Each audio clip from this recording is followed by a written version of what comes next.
சமீபத்தில் ஒன்றிய அரசு பட்ஜெட் தாக்கல் பண்ணாங்க. வழக்கம் போல தமிழ்நாட்டுக்கு எந்த திட்டத்தையும் தரல. எதிர்க்கட்சி நண்பர்கள் நானும் 2 நாட்களாக பார்க்கின்றோம். பாரதிய ஜனதா கட்சியின் சார்பாக சொல்ல வேண்டும் என்றால், யாரும் கூட இந்த 16வது பினான்ஸ் கமிஷனை பத்தி யாரும் கூட ஒரு குற்றமோ குறையோ குறைபாடோ சொல்லும் இல்லாத அளவுக்கு எல்லோருமே ஏற்றிருக்கிறாங்க. இதுல குறிப்பா பார்க்கணும்னா உத்தரப்பிரதேசம், ராஜஸ்தான் அவர்களுக்கு வரக்கூடிய ஃபார்முலா படி குறைஞ்சிருக்கு. சதர்ன் ஸ்டேட், தென் மாநிலங்கள் நாம எல்லோருக்குமே இந்த புது ஃபார்முலா படி நாம ஏறி இருக்கு. நிதி பகிர்வு என்பது ஏறி இருக்கு. இதை நாம் எல்லோரும் கூட வரவேற்க வேண்டிய ஒரு விஷயம். அதனால்தான் நிதி அமைச்சர் அவர்கள் நேற்று பட்ஜெட்ல எல்லா மாநிலக்கும் கொடுக்கக்கூடிய உடனடி நிதி பகிர்வாக அர்பன் லோக்கல் பாடி, பஞ்சாயத்து, மாநில அரசுக்கு வரக்கூடிய நிதி பகிர்வு 1,24,000 கோடி உடனடியாக இந்த பட்ஜெட்ல அவங்க ரிலீஸ் பண்ணியிருக்கிறாங்க. அதை தாண்டி அன்பு சொந்தங்களே, ஒரு பட்ஜெட் நாம ரிலீஸ் பண்ண பிறகு அதை எதிர்க்கட்சி நண்பர்கள் குற்றம் சாட்டுவது வாடிக்கை தான். அது புதுசு ஒன்றும் கிடையாது. அதே போல வழக்கமாக நம்முடைய முதலமைச்சர் ஐயா ஸ்டாலின் அவர்கள், காங்கிரஸ் கட்சியினர் ஐயா வைகோ அவர்கள் எல்லோருமே குற்றம் சுமத்தி இருக்கிறாங்க.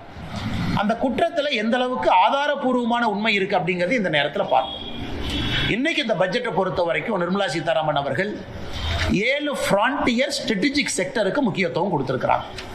7 முக்கியமான விஷயத்துக்கு, முக்கியமான அம்சத்துக்கு அவங்க உடனடியாக அதற்கு ஒரு இம்பெட்டஸ், ஒரு புஷ் கொடுத்திருக்கிறாங்க. அடுத்து வரக்கூடிய 20 ஆண்டுகளுக்கு இது சிறப்பாக இருக்க வேண்டும் என்று.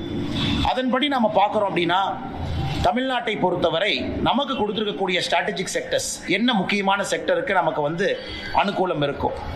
முதல் முக்கியத்துவம் எது கொடுத்திருக்காங்கன்னா, பயோ ஃபார்மா கொடுத்திருக்கிறாங்க. இன்னைக்கு நாம வால்யூம்ல இருந்து வேல்யூக்கு போகணும் அப்படிங்கறதுக்காக நாம் இன்னைக்கு உலகத்தினுடைய ஜெனரிக் மெடிசனுடைய தலைநகரமா இருக்கிறோம்.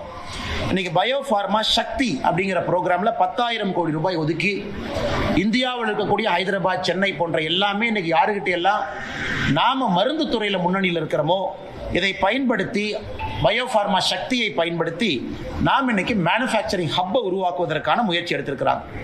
செமிகண்டக்டர் மிஷன் 1, இன்னைக்கு செமிகண்டக்டர் மிஷன் 2. இன்னைக்கு நம்முடைய படித்த இளைஞர்களுக்கு வேலை வாய்ப்பை உருவாக்கி கொடுக்கணும். செமிகண்டக்டர் மிஷனுக்கு 40,000 கோடி ரூபாய் கொடுத்திருக்கிறாங்க. நம்ம வெறும் ஃபேப்ரிகேஷன் மட்டும் இல்ல, முழு இந்தியன் புரோட்டோகால் கம்ப்ளீட் ஸ்டாக் நாம பில்ட் பண்ண போறோம். அதற்கான மிஷின், அதற்கான உற்பத்தி, இதற்கு ஒரு இம்பார்ட்டன்ஸ் கொடுத்திருக்கிறாங்க. 40,000 கோடி ரூபாய். Electronic component manufacturing scheme ECMS, எப்படி PLI ப்ரொடக்ஷன் லிங்க்ட் இன்சென்டிவ்ல தமிழ்நாடு முதல் மாநிலமா இந்தியாவில் இருக்கும். ஆப்பிள் போன்ற பெரிய பெரிய நிறுவனங்கள் தமிழ்நாட்டுக்கு PIL மூலமா வந்திருக்கிறாங்க, PLI மூலமா. இன்னைக்கு இந்த ECMS மூலமா அதற்கும் அடுத்து வரக்கூடிய எலக்ட்ரானிக்ஸ் கம்பெனியும் தமிழ்நாட்டை நோக்கி வர போறாங்க. அதற்கு 40,000 கோடி ரூபாய் ஒதுக்கி இருக்கிறாங்க. ரேர் எர்த் மேக்னெட் இன்னைக்கு சைனா கண்ட்ரோல் பண்றாங்க. நம்ம ஓட்டக்கூடிய கார்ல இருந்து எல்லாத்துக்குமே இன்னைக்கு ரேர் எர்த் மேக்னெட்ஸ் வேணும். மொத்தமா ரேர் எர்த் என்று சொல்றோம்னா அரிதாக கிடைக்கக்கூடிய சில பொருட்கள். அது light rare earth, heavy rare எர்த்னு சொல்றாங்க.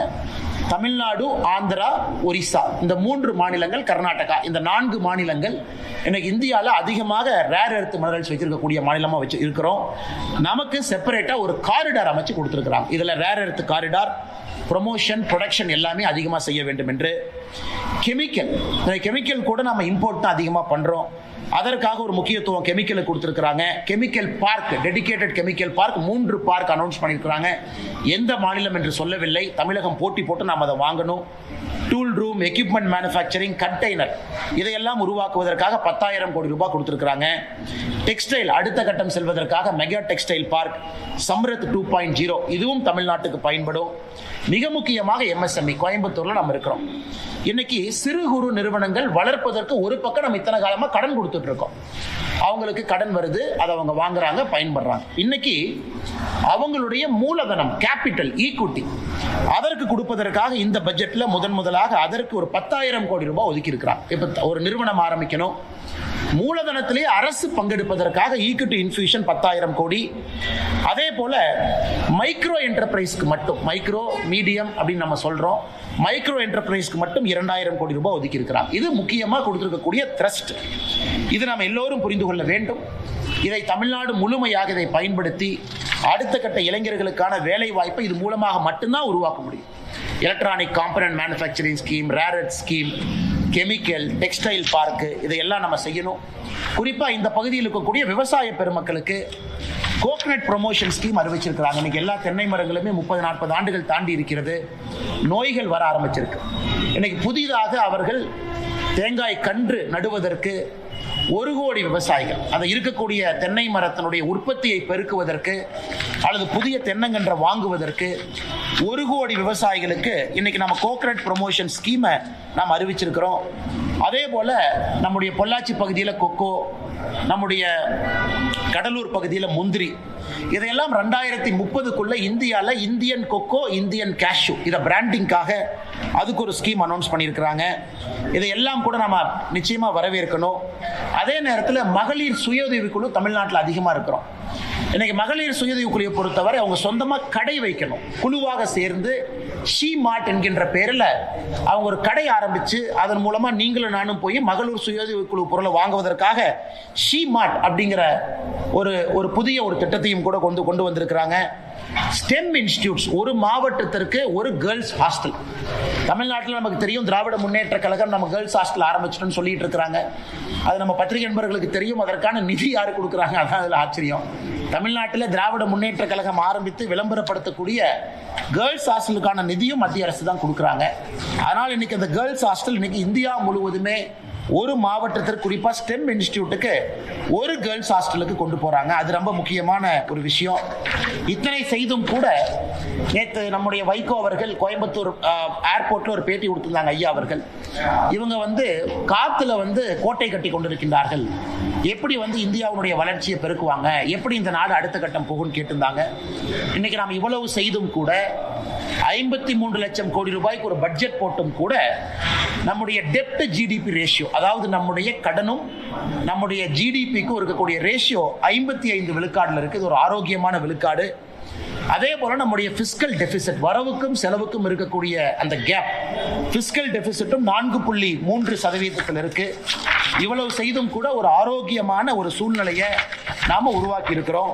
இது எல்லாம் கூட நம்ம நிச்சயமாக மத்திய அரசு, அம்மையார் நிர்மலா சீதாராமன் அவர்கள் இந்த நேரத்தில் அவர் கொடுத்திருக்கக்கூடிய பட்ஜெட்டை நாம் பாராட்டி வரவேற்கின்றோம். காரணம், எல்லா தரப்பட்ட மனிதர்களுக்கும் இது ஒரு ஆரோக்கியமான பட்ஜெட். விவசாய பெருமக்களாக இருக்கட்டும், கோயம்புத்தூர் போன்ற மாநகரம், மதுரை போன்ற மாநகரம், தூத்துக்குடி போன்ற நகரத்தில் இருக்கக்கூடிய சிறு குறு தொழில் நிறுவனங்களாக இருக்கட்டும், அடுத்த கட்டம் செல்வதற்காக இருக்கட்டும், இது வரவேற்க வேண்டிய பட்ஜெட். ஆதிச்சநல்லூர் அடுத்து மிக முக்கியமாக இந்தியாவில் 15 ஆர்கியாலஜிக்கல் சைட், அதாவது பழம்பெரும் நம்முடைய தொல்பொருள் இருக்கக்கூடிய பகுதி, அதை டெவலப் பண்ணி ஒரு எக்ஸ்பீரியன்ஷியல் கல்ச்சரல் சென்டரா, ஒரு லேசர் ஷோ, ஒரு நல்ல மியூசியம், நிறைய குழந்தைகள் நம்முடைய பாரம்பரியத்தை பற்றி கற்றுக்கொள்வதற்காக அதற்கு ஒரு பெரிய நிதியை ஒதுக்கி இருக்கிறாங்க. Immersive story telling facility. ஏன்னா இன்னைக்கு நீங்க பாத்தீங்கன்னா தமிழ்நாட்டில் நம்முடைய சொந்தங்கள் யாராவது கலைஞர் ஐயாவுடைய மியூசியம் சென்னையில் இருக்கு, அது போய் பார்த்தீங்கன்னா ஒரு சிறந்த மியூசியம், ஒரு state of the art, 4D 5D. ஆனா தன்னுடைய தந்தையார் அவர்களுக்கு நம்முடைய முதலமைச்சர் அவர்கள் அவ்வளவு நிதி போட்டு ஒரு கலைஞர் மியூசியத்தை அடுத்த கட்டத்துக்கு எடுத்துட்டு போயிருக்காங்க. நாங்கள் வரவேற்கிறோம். தமிழ்நாட்டினுடைய முதலமைச்சர் எல்லாம் போய் பார்க்கணும், என்ன செஞ்சிருக்காருன்னு பார்க்கணும். ஆனா மற்ற இடத்துக்கு அதை கொண்டு போகல. இன்னைக்கு மத்திய அரசு ஆதிச்சநல்லூருக்கு நம்ம அதை கொண்டு வர்றோம். அதே போல state of the art museum நம்ம கொண்டு வர்றோம். அது நிச்சயமாக பல பேருக்கு பயன் பெறும். அன்பு சொந்தங்களே, இதையெல்லாம் தாண்டி ரயில்வே துறையை பொறுத்தவரை மிக முக்கியமாக 2-3 விஷயங்கள் உங்களுக்கு சொல்லணும். 2026-27 ஒரு சரித்திர ஆண்டு ரயில்வேயை பொறுத்த வரைக்கும் தமிழ்நாட்டுக்கு 7611 கோடி ரூபாய் ஒதுக்கி இருக்கிறாங்க. இதை ஒரு பெர்ஸ்பெக்டிவ்ல, ஒரு உதாரணத்துக்கு சொல்லணும்னா, யூபிஏ அரசு காங்கிரஸ் ஆட்சியினுடைய கடைசி பட்ஜெட் அவங்க போட்டப்ப தமிழகத்திற்கு மொத்தமா 2009 14 வரை கடந்த 5 ஆண்டுகள் அவங்களுடைய கடைசி 5 ஆண்டுகள் 879 கோடி கொடுத்திருந்தாங்க. ஆனா இந்த ஒரு ஆண்டுல மட்டும் ரயில்வே பட்ஜெட் 7611 கோடி. இன்னைக்கு தமிழ்நாட்டில் எவ்வளவு ரயில்வே வேலைகள் நடந்து கொண்டிருக்குன்னு கேட்டீங்கன்னா 35,701 கோடி ரூபாய் பொறுமானமான வேலைகள் நடந்து கொண்டிருக்கிறது. 77 ஸ்டேஷனா அமிர்த் ஸ்டேஷனாக இன்னைக்கு டெவலப்மெண்ட் போயிட்டு இருக்கு. அதுக்கு 3147 கோடி ரூபாய். 18 ரயில்வே ஸ்டேஷனை முழுமையாக நம்ம வேலையை முடிச்சிருக்கோம். சிதம்பரம், மன்னார்குடி, போலூர், மணப்பாறை, சின்ன சேலம் வரைக்கும். பொள்ளாச்சி ஜங்ஷன் phase 2 வேலைகள் நடந்து கொண்டிருக்கிறது. வந்தே பாரத் தமிழ்நாட்டில் 9 பேர் வந்தே பாரத்தினுடைய சர்வீஸ் இருக்கு. அமிர்த் பாரத் 9 பேர் இருக்கு. இன்னைக்கு அடுத்த கட்டம் ரயில்வே எடுத்துட்டு போயிருக்கிறாங்க. 16 லட்சம் கோடி ரூபாய் ஒதுக்கி இருக்கிறாங்க. ஹை ஸ்பீட் ரயில் நெட்வொர்க் 16 லட்சம் கோடி. இன்னைக்கு நாம வேறு யூரோப்பிய நாடுகளுக்கெல்லாம் போறோம். அதிகமா மக்கள் மிக வேகமாக ரயில்வே சேவையில போறாங்க. எப்படி ரயில்வேயை மாடர்னைஸ் பண்ணி அதை எலக்ட்ரிஃபிகேஷன் பண்ணி அப்புறம் நாம வந்தே பாரத், அமிர்த் பாரத் கொண்டு வந்து இன்னைக்கு அடுத்த கட்டத்தை நோக்கி இந்தியா நகருது. 16 லட்சம் கோடி ரூபாய் இந்தியா முழுவதும் ஒதுக்கி அதுல குறிப்பாக 2 லைன் நமக்கு ஹை ஸ்பீட் நெட்வொர்க் கிடைக்குது. சென்னை டு பெங்களூர் ஒரு லைன், சென்னை டு ஹைதராபாத் ஒரு லைன். சென்னை பெங்களூர் இந்த ஹை ஸ்பீட் நெட்வொர்க் வந்த பிறகு 1 மணி நேரம் 13 நிமிஷத்துல சென்னையிலிருந்து பெங்களூருக்கு நம்மால் இந்த ட்ரெயின்ல போக முடியும். ஸ்பீடு கிட்டத்தட்ட 300 கிலோமீட்டர் தாண்டி 320 கிலோமீட்டர் தாண்டி பெர் ஹவர் இந்த ஸ்பீடு இருக்கும். அதே போல சென்னை ஹைதராபாத் அதுவும் ஒரு முக்கியமான ஒரு தடம். 3 மணி நேரத்திற்கு கீழே சென்னை ஹைதராபாத் அந்த ரயில் சேவை ரயில்வே ஸ்பீட் நெட்வொர்க் அதை கொண்டு வர்றாங்க. இது நம்ம நிச்சயமா வரவேற்கணும். நிறைய இளைஞர்கள் மிக வேகமாக ஒரு தலைநகரிலிருந்து இன்னொரு தலைநகரத்துக்கு போயிட்டு வருவதற்கான ஒரு சாத்தியக்கூறுகள் இருக்கு. மொத்தமாக இதற்கு மட்டுமே ஒதுக்கி இருக்கக்கூடிய பணம் என்பது 16 லட்சம் கோடி ரூபாய். இது அடுத்து வரக்கூடிய பல ஆண்டுகள்ல இந்த திட்டம் நடக்கும். இன்னொரு மகிழ்ச்சியான செய்தி, நேற்று இரவு 11 மணிக்கு நம்முடைய பிரதமர் திரு நரேந்திர மோடி ஐயா அவர்கள் ஒரு நல்ல ஒரு செய்தியை நாட்டு மக்களுக்கு கொடுத்திருக்கிறார். குறிப்பாக நம்முடைய கொங்கு பகுதிக்கு நல்ல செய்தி. இந்தியாவிற்கும் அமெரிக்காவுக்கும் இழுபறியாக இருந்த இந்த வர்த்தக ஒப்பந்தம் என்பது நேற்று இரவு அது முழுமை பெற்றிருக்கிறது. நம்முடைய பிரதமர் நரேந்திர மோடி ஐயா அவர்கள் தன்னுடைய எக்ஸ் பக்கத்துல இதை பத்தி பதிவு செஞ்சிருந்தாங்க. இன்னைக்கு காலையில மத்திய அரசும் கூட செய்தி குறிப்பு வெளியிட்டிருக்கிறாங்க. முதல்ல ட்ரம்ப் அவர்கள் 25% நமக்கு வரி விதித்தாங்க. அதன் பிறகு ரஷ்யாட்ட ஆயில் வாங்குறோம்னு சொல்லிட்டு இன்னொரு 25% விதித்தாங்க. மொத்தமாக இந்தியாவுக்கும் அமெரிக்காவுக்கும் 50% டேரிஃப் போட்டிருந்தாங்க. நேற்று பேச்சுவார்த்தைக்கு பிறகு இந்தியாவுக்கும் அமெரிக்காவுக்கும் வரி விதிப்பு என்பது 18% டேரிஃபுக்கு வந்திருக்கு. ஸோ 18% டேரிஃப் இந்தியாவுக்கும் அமெரிக்காவுக்கும். அதை நேற்று ட்ரம்ப் அவர்களும் நம்முடைய இந்திய நாடும் ஒத்துக்கிட்டாங்க.